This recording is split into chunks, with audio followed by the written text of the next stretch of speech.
കേരള സർവകലാശാലയിൽ സസ്പെൻഷൻ വിവാദം തുടരുന്നതിനിടയിൽ doctor mini കാപ്പനെ രജിസ്ട്രാറായി നിയമിച്ച് ഉത്തരവിറങ്ങിയിരിക്കുന്നു. ജോയിന്റ് രജിസ്ട്രാർ പി ഹരികുമാറിന് പകരമായാണ് ചുമതല നൽകിയിരിക്കുന്നത്. ഹാൻസോനുണ്ട് വിവരങ്ങളുമായിട്ട്. ഹാൻസ്, മിനി കാപ്പൻ ഇന്ന് ചുമതല ഏറ്റെടുക്കുമോ ഇല്ലയോ എന്നുള്ളതാണ് അറിയാനുള്ളത്. ഉത്തരവിൽ എന്തൊക്കെയാണ്? സേതു, എന്തായാലും ഡോക്ടർ മിനി കാപ്പൻ ഇന്ന് ചുമതല ഏറ്റെടുക്കും എന്നുള്ള വിവരങ്ങൾ തന്നെയാണ് നമുക്ക് ലഭിക്കുന്നത്. കാരണം അല്പസമയം മുമ്പാണ് ഇത്തരത്തിൽ സർവകലാശാല വൈസ് ചാൻസലറായിട്ടുള്ള ഡോക്ടർ മോഹനൻ കുന്നുമ്മൽ ഇത്തരത്തിൽ ഉത്തരവ് ഇറക്കിയിരിക്കുന്നത്. കഴിഞ്ഞ ദിവസം വരെ ഈ സർവകലാശാലയുടെ ഭരണവിഭാഗത്തിന് ഡോക്ടർ മിനി കാപ്പനെ രജിസ്ട്രാറായി നിയോഗിച്ചുകൊണ്ട് ഉത്തരവിറക്കാൻ കഴിഞ്ഞിരുന്നില്ല.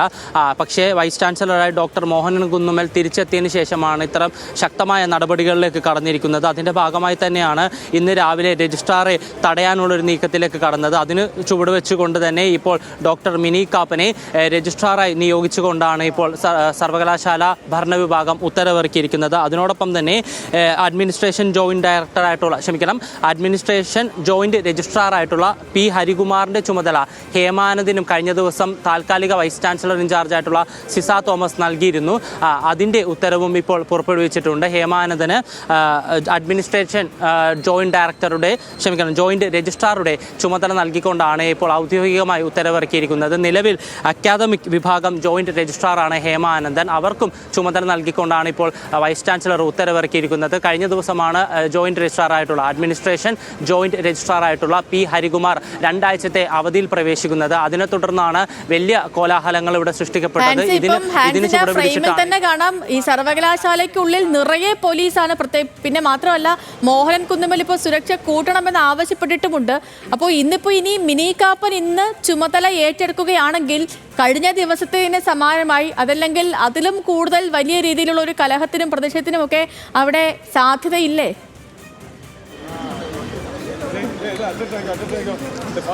തീർച്ചയായും സേതു, ഈ ദൃശ്യങ്ങളുള്ളതുപോലെ തന്നെയാണ്. വലിയ സുരക്ഷാ സന്നാഹം തന്നെ പോലീസിന്റെ ഭാഗത്തു നിന്ന് ഇവിടെ ഒരുക്കിയിട്ടുണ്ട്. കാരണം 2 മാർച്ചാണ് ഇന്ന് സർവകലാശാലയിലേക്ക് മാത്രമുള്ളത്. AISFന്റെയും അതിനോടൊപ്പം തന്നെ DYFയുടെ മാർച്ച് സർവകലാശാലയിലേക്കുണ്ട്. പക്ഷേ ഈ മാർച്ചിന് ആക്കം കൂട്ടുന്ന നടപടികൾ തന്നെയാണ് ഇപ്പോൾ വൈസ് ചാൻസലറായിട്ടുള്ള ഡോക്ടർ മോഹനൻ കുന്നുമ്മലിന്റെ ഭാഗത്തു നിന്ന് ഉണ്ടായിട്ടുള്ളത്. കാരണം സിൻഡിക്കേറ്റിന്റെ പൂർണ്ണ പിന്തുണ രജിസ്ട്രാറായിട്ടുള്ള KS അനിൽകുമാറിനുണ്ട്. പക്ഷേ അതിനെ എതിർത്തുകൊണ്ടാണ് ഇപ്പോൾ രജിസ്ട്രാറായിട്ടുള്ള KS അനിൽകുമാറിനെ കസേരയിൽ ഇരുത്തരുത് എന്നുള്ള നിലപാടിലേക്ക് തന്നെ വൈസ് ചാൻസലർ കടന്നിരിക്കുന്നത്. അതിൻ്റെ ഭാഗമായി തന്നെയാണ് ഇപ്പോൾ അദ്ദേഹത്തെ ഓഫീസിൽ കയറുന്നത് തടയുന്നതിനടക്കമുള്ള ഉത്തരവ് നൽകിക്കൊണ്ട് സെക്യൂരിറ്റി ഓഫീസറിന് നിർദ്ദേശം വൈസ് ചാൻസലറുടെ ഭാഗത്തു നിന്നുണ്ടായിരിക്കുന്നത്. അതുകൊണ്ട് തന്നെ വൈസ് ചാൻസലറായിട്ടുള്ള ഡോക്ടർ മോഹനൻ കുന്നുമ്മലിന്റെ നീക്കം സിസ തോമസ് നിയോഗിച്ച ഡോക്ടർ മിനി കാപ്പനെ ആ കസേരയിൽ ഇരുത്തുക എന്നുള്ളത് തന്നെയാണ്. അതുകൊണ്ട് തന്നെയാണ് ഇത്ര അടിയന്തരമായി ഈ ഉത്തരവ് പുറത്തിറക്കിയിരിക്കുന്നതും. അതിനാൽ തന്നെ രജിസ്ട്രാറായിട്ടുള്ള KS അനിൽകുമാറിനെ അദ്ദേഹത്തിൻ്റെ സീറ്റിൽ ഇരുത്താതിരിക്കുക, അതിനോടൊപ്പം തന്നെ ആ കസേരയിലേക്ക് മിനി കാപ്പിനെ നിയോഗിക്കുക, അതിനുശേഷം സർവകലാശാലയുടെ ഭരണം നടത്തുക എന്നുള്ളത് തന്നെയാണ് വൈസ് ചാൻസലറായിട്ടുള്ള ഡോക്ടർ മോഹനൻ കുന്നുമ്മലിൻ്റെ നീക്കം. അതിനുവേണ്ട നടപടികൾ തന്നെയാണ് അദ്ദേഹം സ്വീകരിച്ചിരിക്കുന്നത്. ഇതുകൂടാതെ തന്നെ രജിസ്ട്രാറായിട്ടുള്ള KS അനിൽകുമാറും വൈസ് ചാൻസലറായിട്ടുള്ള ഡോക്ടർ മോഹനൻ കുന്നുമ്മലും ഈ സർവകലാശാല ആസ്ഥാനത്ത് എത്താനുള്ള സാഹചര്യം നിലനിൽക്കുന്നുണ്ട്. എന്തായാലും AISFന്റെയും DYFയുടെയും മാർച്ചുള്ള സാഹചര്യത്തിൽ സ്വാഭാവികമായിട്ടും അവർ പിന്തുണയ്ക്കുക രജിസ്ട്രാറായിട്ടുള്ള KS അനിൽകുമാറിനെ ആയിരിക്കും. അതുകൊണ്ട് തന്നെ KS അനിൽകുമാർ ഏതെങ്കിലും സാഹചര്യത്തിൽ സർവകലാശാല ആസ്ഥാനത്ത് എത്തുകയാണെങ്കിൽ അദ്ദേഹത്തിൻ്റെ കസേരയിൽ ഇരുത്താനുള്ള നടപടികൾ അല്ലെങ്കിൽ അതിനുവേണ്ട എല്ലാ നടപടികളും DYFയുടെയും അതിനോടൊപ്പം തന്നെ ഇടതുപക്ഷ യുവജന സംഘടനകളുടെയും ഭാഗത്തു നിന്നുണ്ടാകും.